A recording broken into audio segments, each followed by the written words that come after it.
I'm Malik. In 2021, I learned that some places on this earth don't belong to the living. I was serving my mandatory time in the Egyptian army, stationed in Aswan.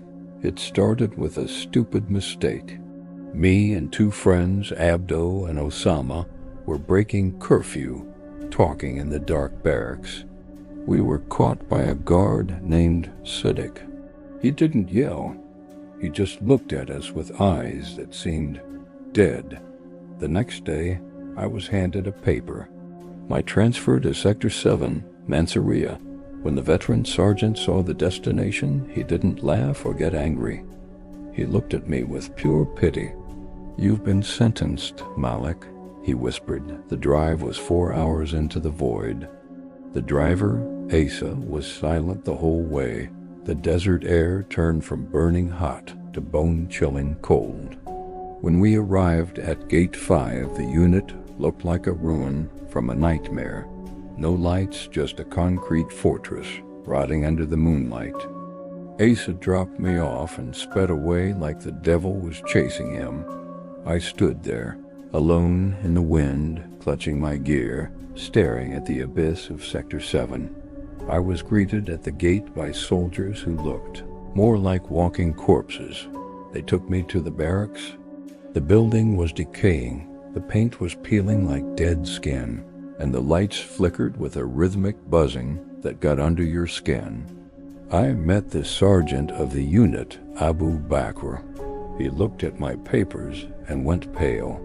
"Another one for Sector 7, he muttered. That night I tried to sleep, but the atmosphere was suffocating. I drifted into a light sleep, but then I felt it, a presence. I opened my eyes. A soldier was standing at the foot of my bed. He wasn't moving. He was just looking down at me. I sat up, about to yell, but my voice died in my throat. I looked around the room. There was a figure standing at the foot of every single bed in the barracks, 10, 20 soldiers, all standing perfectly still in the dark, watching the others sleep. I whispered to the guy next to me, Ali. He didn't open his eyes. He just hissed, "Don't look at them, Malik. Just pray for the sun." The next night, I couldn't take the smell of the barracks anymore. I went to the communal latrines to wash. The air in the bathroom was freezing ice, was forming on the rusted pipes. As I splashed water on my face, I noticed someone at the sink next to me. He was a tall, dark-skinned soldier in an old-style uniform. He looked real. He looked normal. He smiled at me and said, "You're new here, aren't you?" "Yeah," I said, "just arrived." He held out his hand. "I'm a Tawiya." I shook his hand. My heart nearly stopped. His skin didn't feel like skin. It felt like a block of ice from a morgue. "How long have you been stationed here, Ataviya?" I asked, trying to hide my trembling. He grinned a grin that felt too wide for a human face, a long-time kid. "I'm from the class of 1978. I froze. 1978? This base was built in the 90s. Before I could say a word, he told me, "Hamdan is calling you outside. You better go." I ran outside. Hamdan was there. I told him about it. Tawiya. Hamdan's face turned gray. He grabbed my arm and dragged me away. "There is no soldier named Tawiya here, Malik. Not since the accident 40 years ago." Morning came, and it was time for my shift. Service at Post 7. They led me to the edge of the base, to a massive rusted warehouse. Sector 7 isn't a supply unit, Malik. It's a graveyard. In 1978, a whole battalion was trapped inside that warehouse during a fire. They were inside their tanks, and the doors were locked from the outside. They cooked alive inside that steel. He pointed to the massive warehouse. "That's why the air smells like burnt rubber and skin. That's why we don't go near the doors at night. It was isolated from everything else." Hamden left me there without a word. Inside the small guard shack, I found chaos. Clothes torn, gear abandoned. While cleaning, I found a wallet on the floor. It belonged to a soldier named Mahdi. I opened it. There was a photo of a young woman and a baby, and a small notebook. The last entry in Mahdi's notebook sent a shiver down my spine. It read, Day 4. They are inside the warehouse. They've started using my mother's voice. They say they're cold. They say if I open the door, they'll let me go home. God help me. I can't stop listening. Mahdi had disappeared 3 days before I arrived. No one talked about him. It was like he never existed. As the sun set, the warehouse began to breathe. Metal groaned against metal. Then the scratching started. Something was behind those iron doors, dragging its nails across the surface. And then I heard it, clear as a bell. Malik, honey, it's me. It was my mother's voice, my mother, who was hundreds of miles away in Cairo. It's so cold in here, Malik. Open the door for your mother.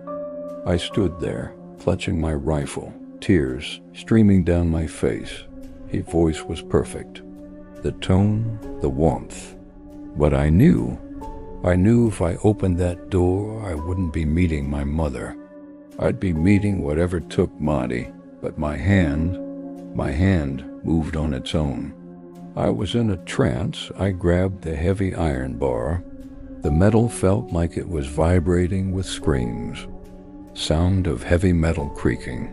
I pulled. The door groaned open just an inch. The smell hit me first.